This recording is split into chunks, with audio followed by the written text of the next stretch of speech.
Well, here we go again. I'm sorry for the delay and I do apologize, but let's get into it. Let's just say NASA has been preparing for its first lunar crew mission in over 50 years with the Artemis program by launching Artemis 2 with the SLS rocket this April of 2026. Welcome back to my channel. If you enjoyed these updates, please like, subscribe, and turn on the notification. I know it's been a while since my last video, but let's get started. I've been following NASA program for a while and I noticed some change. Since NASA has a new administrator, Jared Eisman, a private astronaut and entrepreneur, has shake up the lineup for Artemis program by shifting priorities to make sure that every piece of the puzzle fits perfectly before an astronaut was set foot on the lunar surface. Now, Artemis 3 was supposed to be for landing. Now it has been acting as a key component for a dress rehearsal for not only for the Orion spacecraft, but for Starship Human Landing System and Blue Origin Mark 1 Blue Moon for the interface testing and collaboration of hardware to make sure that these hardware will work with each other before the lunar landing. But now, let's talk about the Artemis 2. It's going to be launched this in April the 1st, or maybe some delays. And this mission will take place at the Cape Canaveral, launch on the SLS rocket. For the first time, a human occupant will use this rocket to launch. Now, this mission will take roughly 8 days from the orbit of the Earth and then to the around the moon by testing and confirming each hardware will work as the way it's designed for the safety and for the crew. So the main thing everybody's probably worrying about, since it's going to be very long, and I know that the comparison with the Apollo capsule and the Orion capsule are drastically different. And I know it's a bigger capacity than the Apollo, and I'm praying that each crew be successful. I hope the crew come back safely. But now let's talk about the lineup. Since Jared Heisman has become the administrator, a lot of things has shake up. So let's talk about it. And I'm not going to get too long with it, but the bottom line is Artemis 2 is going to be going. Artemis 3 is going to be the hardware dress rehearsal for the Orion capsule to interface with the either with the Starship SLS, Starship HLS, or the Blue Moon with from Blue Origin, and also both HLS vehicles from Starship and Blue Origin has to do a landing test on the lunar surface before they go to the next phase for Artemis 4. Yes, Artemis 4 will be the official lunar landing for the astronauts by 2028. So basically, what it is that Artemis 2 is this year, Artemis 3 is 2027 for confirming and testing the human landing system for both Starship and Blue Origin. And they're probably going to have to use, and for SpaceX, they have to use the version 3 Starship. They can't just have a successful test for the version 3 and then go into version 4. They got to stick to the version 3 for the moment before they go to version 4 for later use. So why is this changing? Because NASA, actually Jared Eisman, the new administrator, want to make sure that everything's streamlined and everything be on a fast pace, because they already communicate with all the vendors and make sure the equipment is, get ready to deploy within a certain time frame. I know that he want to eliminate bureaucracy, slowness, or inefficiency So it speed up the process. And also, not only SpaceX and Blue Origin is being on the time schedule to produce the product. Also, Axiom, with their extravehicular mobile suit, is also on the line too because they had to produce a workable spacesuit in the time frame either for, believe it or not, for Artemis 4 or Artemis 5. So now, speaking of Artemis, NASA has breaking down the process of how we're going back to the moon and stay. And the process is pretty long. I mean, it is a long process. It's like more than 10 years. It's like a 10-year process to from government to commercial to all commercial by time around Artemis 7 or Artemis 8 because the way they describe it that SLS might be available from either from, believe it or not, from Artemis 2 to roughly to Artemis 8, maybe either from Artemis 8 to Artemis 9, but the way they are talking about and the way their lineup is that they may phase out SLS in the near future and focus on the commercial crews for either for Starship and Blue Origin heavy duty rockets because of the capability and delivery of these rockets. So basically, I already talked about Artemis 3 and Artemis 4 for the human landing. Artemis 5 is actually the starting process of the moon lunar base. And they're going to cover a lot of fields because the first phase is the small rovers and drones to do prospecting and delivering for the for the lunar base. The next is for Artemis 5 is for delivery for communication either from lunar orbit and on surface. The next phase of Artemis for the moon base is establish all the logistics and testing for you know prospecting of using helium-3 for thermal dynamics for heating for more than 60 days.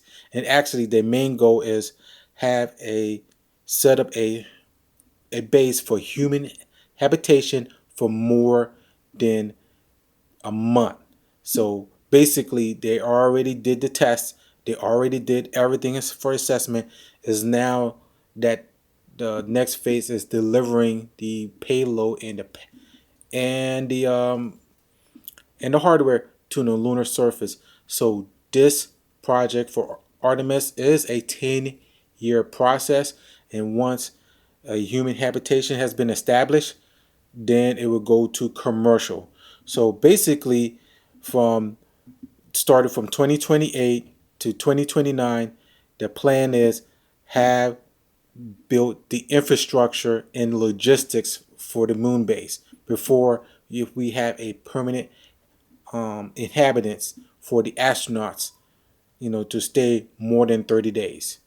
So it is a monumental task. It is a long task, and hopefully that they're being conservative. And be honest with, they being very conservative about this, but they believe it may speed up because of the two heavy rockets.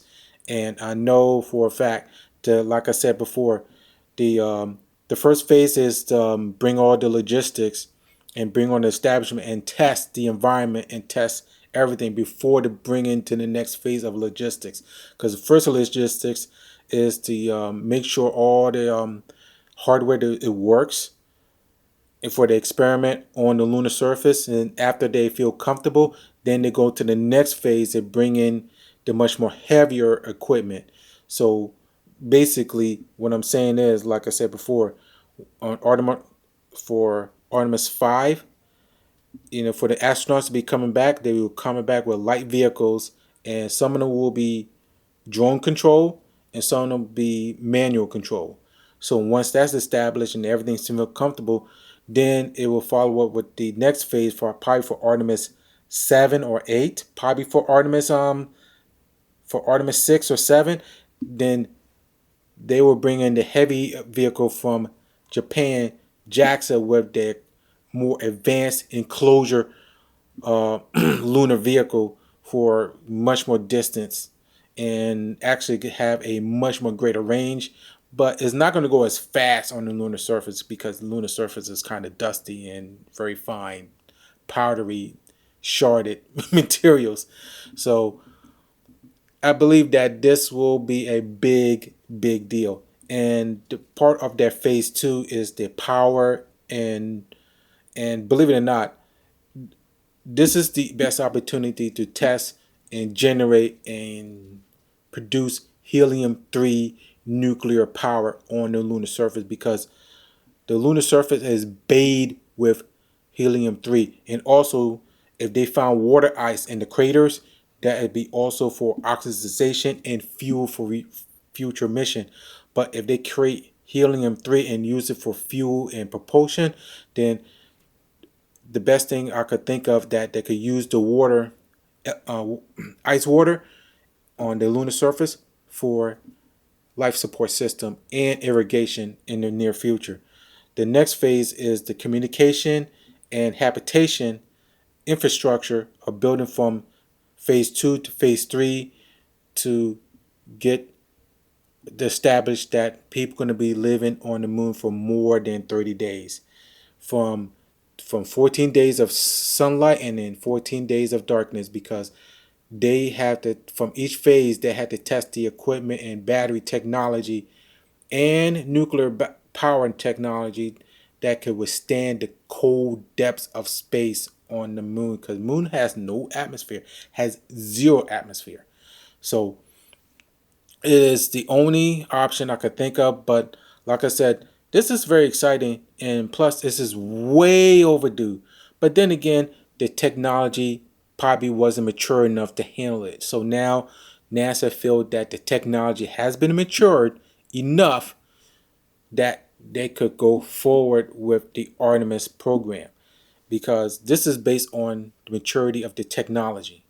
And that is critical because you want to make sure the technology works on the go on the lunar surface. And yes, there will be growing pains, there are going to be risks going to the moon, and we don't know the risk because the risk is unknown. And the only way to go forward in deeper space that we need to how to live on another accessory body, and the moon is the prime candidate for it.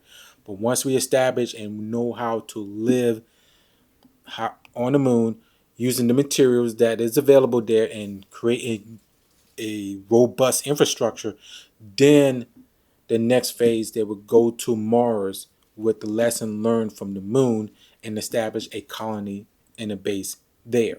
So basically, we go to the moon with Artemis, live on the land, develop whatever resource that we need on the land, and make sure we learn from that.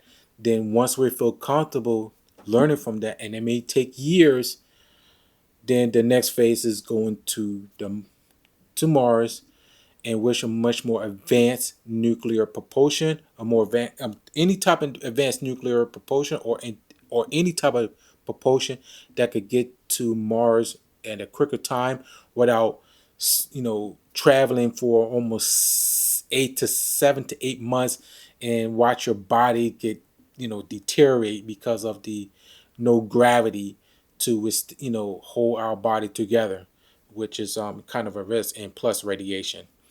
But then again, science and technology always evolve because we could say this now, but technologies always change in the future. But anyway, this is the phase from NASA. This is their plan from NASA, and hopefully that the SLS rocket will perform beautifully for the Artemis 2 program for the crew, and hopefully they will have a safe 8-day trip around the Earth and the far around the moon and the far side of the moon, and hopefully that all communication will work together, and hopefully when they return and splash down to the Pacific Ocean and be recovered, and hopefully that everything will go good with the Orion spacecraft, and everything else is once that's done, then hopefully that SpaceX will have their Starship Flight 12 or 13. Actually, Flight 12 be successful this year for this month of April, and hopefully they will get everything going. And plus, Blue Origin will be launching a vehicle, I heard, either this year or next year for the first phase of the Artemis moon base procurement process. But anyway, this is my video, and hopefully that this will be at the beginning of a new phase of human evolution for space exploration and space discovery. Have a nice day.